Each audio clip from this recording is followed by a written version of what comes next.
Yo, hello everyone and welcome back to the Dividend Investor. I'm back today with another video in my dividend stock analysis series. And in today's video I'll be doing my dividend stock analysis of the Johnson & Johnson stock, or JNJ stock as the ticker symbol is known.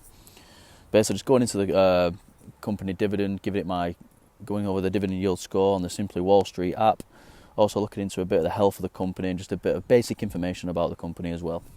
Before we get into the video, guys, if you could please subscribe to the channel if you haven't already.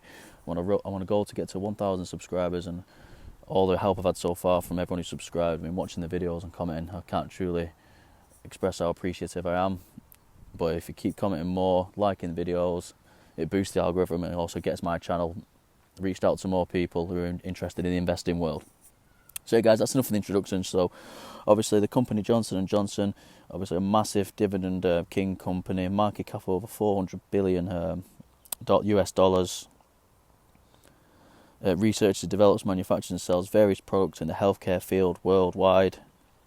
I'll just go into a bit of more information about the company on the Informations tab. There we go, Johnson & Johnson, ticker JNJ on the New York Stock Exchange, founded back in 1887, so a really long time ago. Been doing business for. If you invest in a company like this, I don't think you can go far wrong.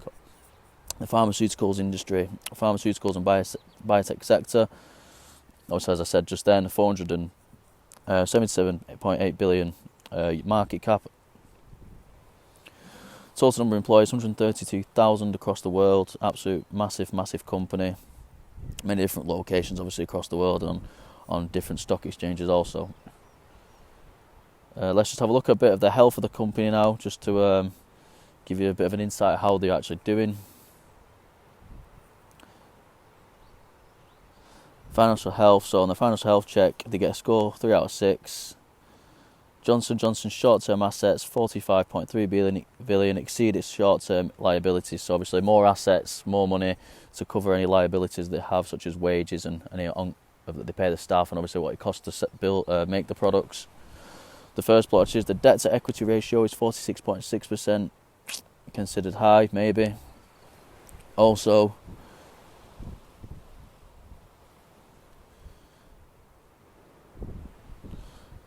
the one problem is the short-term assets do not cover its long-term liabilities, so that's probably one thing to look at, guys. They might have a bit more debt than obviously assets coming in, so obviously that's one thing to keep an eye on.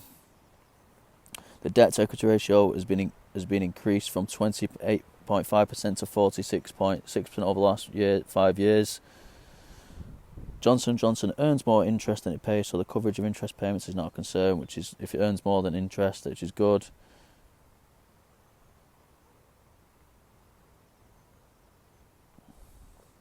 So next, let's look at the financial position.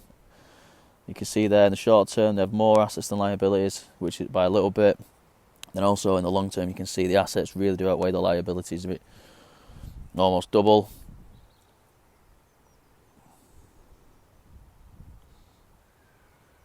A few more little graphs here. That's the balance sheet. So you can see in the assets section they've got a lot of long-term and other assets, physical assets, receivables, inventory, and cash and short-term investments.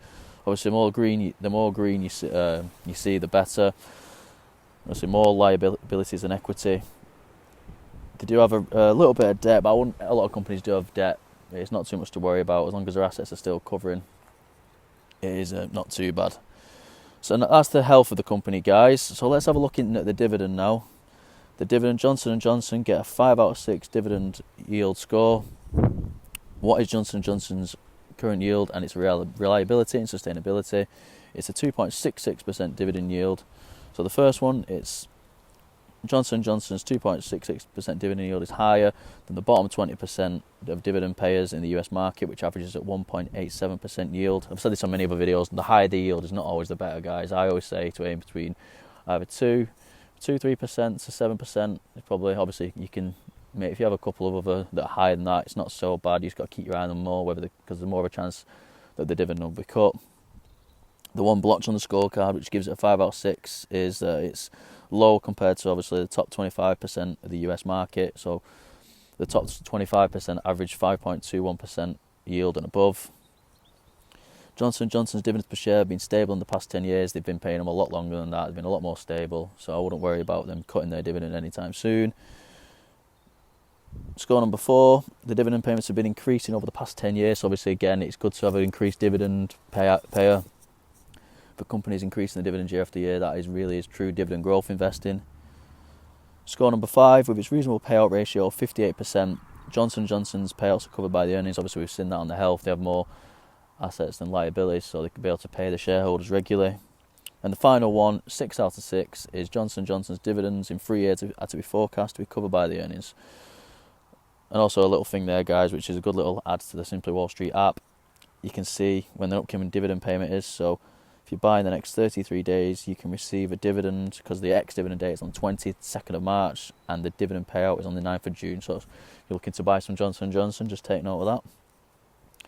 So yeah, that is it for the dividend yield, guys. Just let me know what you think of that. And obviously I'm going to wrap up today's video now as I've covered the Johnson & Johnson dividend and a bit about the health, a bit about the health of the company, also a bit about the company in general.